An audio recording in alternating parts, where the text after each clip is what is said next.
Despite the Tories promising way back in 2010 that they'd reduce immigration to the tens of thousands, the Tory party still isn't taking immigration seriously.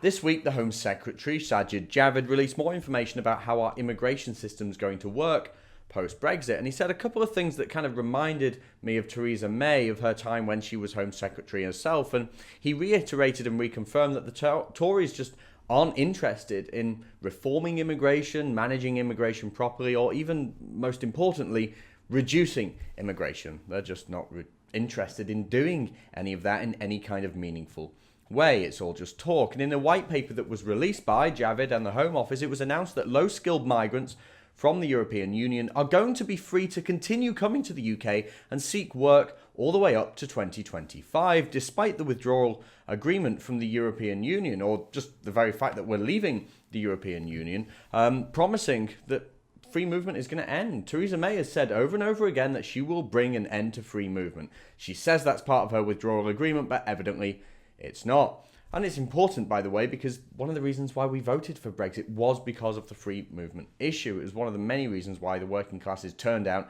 and voted against the European Union. Now, this scheme that's being introduced under this white paper is going to be made available to all EU member states, giving workers the ability to live and work in Britain for a year before they'll be asked to go back to their home country for another 12 months. But they needn't worry, because they can just come back after those 12 months. So if you think about it, on a rotational basis, there's no reason to believe that actually immigration is going to go down whatsoever. People will just leave and come back, and it will carry on a rotational basis. And yes, EU immigration is more favourable than non-EU immigration. I've said that for a very long time, but we still have a problem in the UK because hundreds of thousands of people are arriving in the UK every single year. It's completely unsustainable. We can't keep up with it.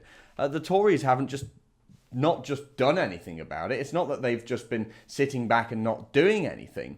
The problem here is that the Tories have actually been facilitating this. Despite their promises, they have been facilitating the importation of hundreds of thousands of people into our country and our economy every year. And now they appear to be betraying the will of the people by simply not ending freedom of movement.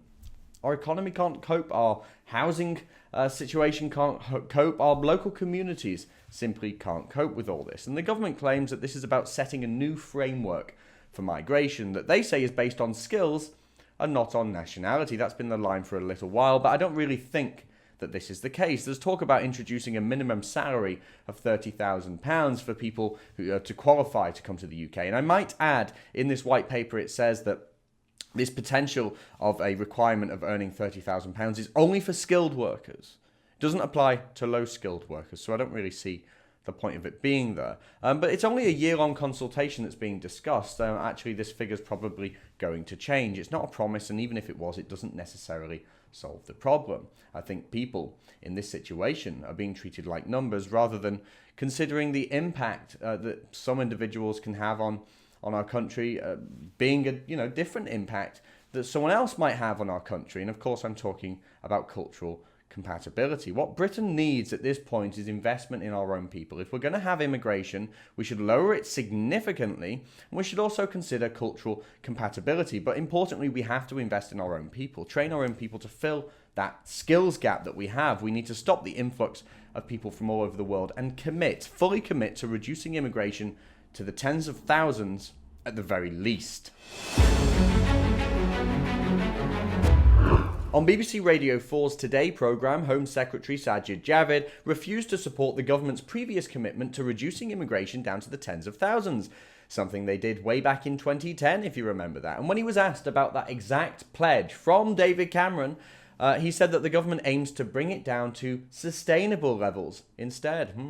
Sounds good, doesn't it? But it doesn't mean a damn thing. Now, Theresa May used to con the electorate as Home Secretary and as Prime Minister in a similar way. She used to talk about how she would control immigration. Instead, it's the exact same tactic being used by Sajid Javid. Now, Theresa May isn't ending free movement. She says she is. She says that that's what her withdrawal agreement entails, but she simply isn't ending free movement, and we see that in the white paper that was released by the Home Office and Sajid Javid.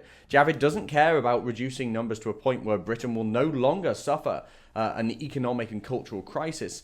And the Tories, well, they continue to completely ignore the immigration issue. They continue to ignore the working class people who are concerned by immigration. And you know what? I think they're going to carry on ignoring it. If you want to see more from me and the rest of the Rebel team, be sure to download our new app from the Apple App Store and the Google Play Store.